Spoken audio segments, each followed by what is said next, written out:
with all of this pain, with all of these behaviors that we get into, we certainly don't want people to know what's going on in our lives.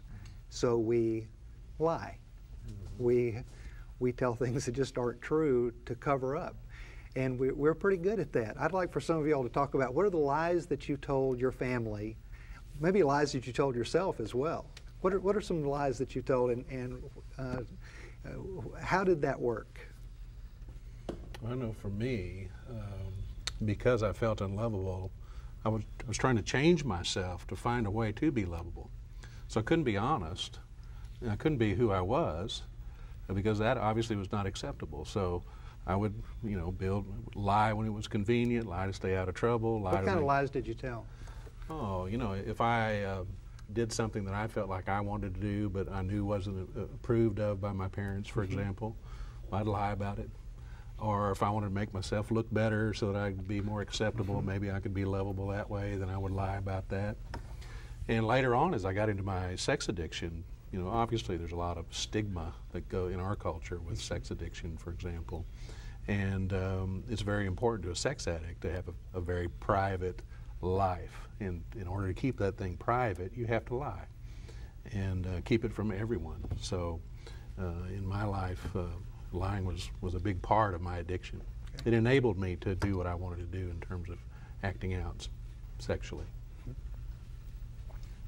I think there are lies of commission and lies of omission. So, I mean, I think all addicts tell lies. That, well, I wasn't there, I didn't do that, you know, you must be mistaken, you know, where'd you get that, you know, you're crazy for thinking that.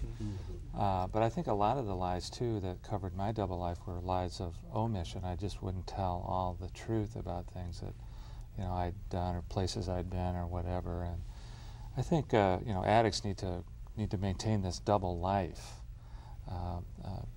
James talks about it in the first chapter of his letter, where he says we're double-minded people, and addicts need to cover that double life by being someone over here and someone else at home, and you have to tell a lot of lies to do that. Okay. One of the things Paul talks about is, you know, the things that I want to do, I don't do. The things that I don't want to do, I do. And that was my life for years. I wanted so desperately to be a good girl, and I tried so hard to be a good girl. And I'd go to church, and I'd participate in the youth group. I was president of my youth group, and I'd come to church on acid, tripping, the president of my youth group, acting like I'm a good girl. I'm the nice girl. I'm the president of the youth group. And then I was dating the drug dealer at high school. And I couldn't be honest about who I was and what I was doing. I couldn't tell the truth. What would have happened if you had? Oh my gosh. What were they going to think? Exactly. My dad was a lay minister at the church. Yeah. My mom was involved, you know, was one of the leaders of the church. I couldn't tell the truth. So there's tremendous fear that prompts those lies. Absolutely. What would happen if I told the truth? I was going to be rejected. I wouldn't be accepted. You couldn't be the kind of girl from the family I was from, doing the things I was doing, and be accepted. And I couldn't tell the truth and ask for help as a young teenager, because it wasn't acceptable to be who I was and doing what I was doing. And I didn't understand why I did what I did anyway.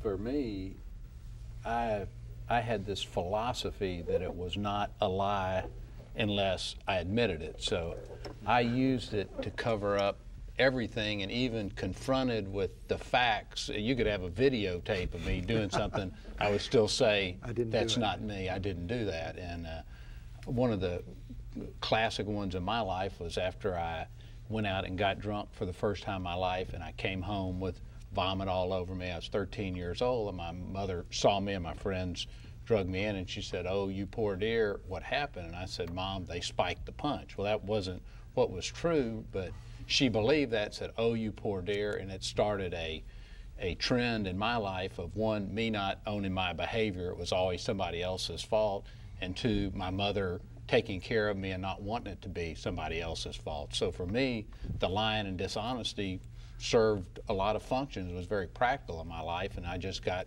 better at it and used it more every day from that day on.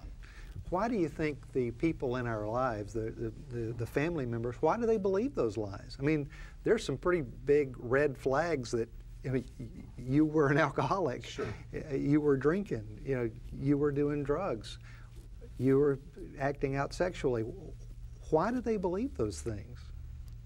Well, I know in my family's case, my parents had difficulty dealing with their own issues and looking at themselves, much less being willing to look at my stuff and what was going on with me. They were up to here with their own pain. They couldn't add any more. Absolutely. So it's much easier to sweep it under the rug, don't look at it, forget about it.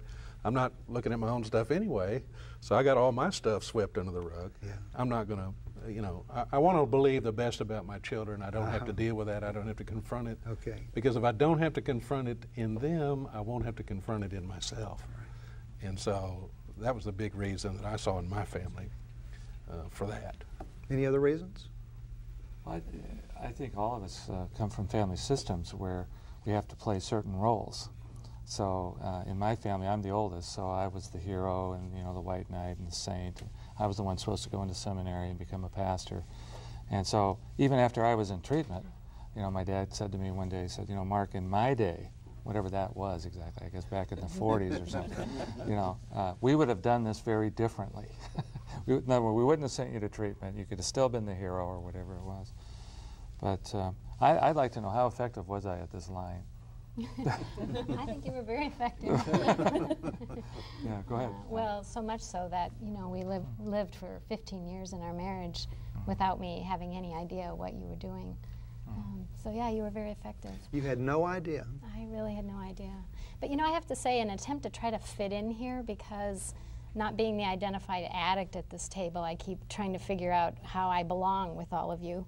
And I just want to say that, you know, I believe as a spouse, I also did a fair amount of lying. And, you know, I know in talking with a lot of wives, it's real easy to continue to be really upset about their spouses who have been lying to them. But when I think about it, my lies were really about a lot of things that I was feeling and I was not sharing. Talk about that. And, you know, I know there were many times when I probably sensed that things weren't right with us, or we were distanced from each other, or I was really upset that it seemed like he had too many glances for other women or too much attention for other women. But I simply didn't talk about that. You know, I went directly to my coping mechanisms, which would have been withdrawal or work. You know, those both worked great for me, not to deal with the truth, which was I was dying on the inside, and I just simply didn't know how to talk about that. Mm-hmm. We also lie to ourselves. We say it's not that bad. Well, I was just going to say, I remember reading Patrick Carnes' first book, Out of the Shadows, which was all about sex addiction, and I was not anywhere near ready to give up my addiction because I didn't even know I was a sex addict to begin with. But I had all kinds of acting out behavior with prostitutes and affairs and pornography and the whole 9 yards. And yet I concluded after reading that book that I was not a sex addict. That's how much denial I was in. But I had to do that in order to keep my addiction going. It was just to lie to myself, flat out. It was just like looking in the mirror and saying, no, that's not me. But that was the point of it. And until I came to the place in life where the pain was so great that I had to face myself, I wasn't willing to give up those lies.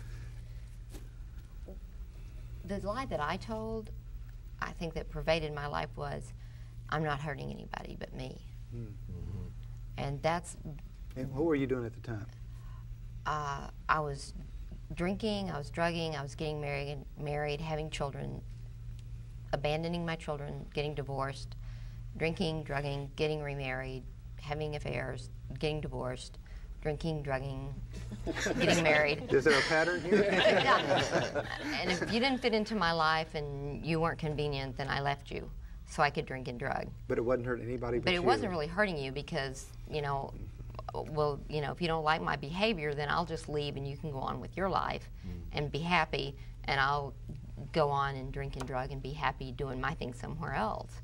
And I didn't lie to myself about the fact that I was a drug addict and an alcoholic. After a while, I got really comfortable with the fact that I'm a drug addict and an alcoholic, and this is what I do. And if you're not okay with that, then, you know, I'm just going to go somewhere else and do it. And that's not going to hurt you. I'm only hurting me, and just, you know, leave me alone and I'll go be happy doing this somewhere else. And that was a huge lie. I left destruction everywhere I went. And when I finally cleaned up, I had a lot of cleaning up to do. The destruction that I left in my path, you know, there was a lot there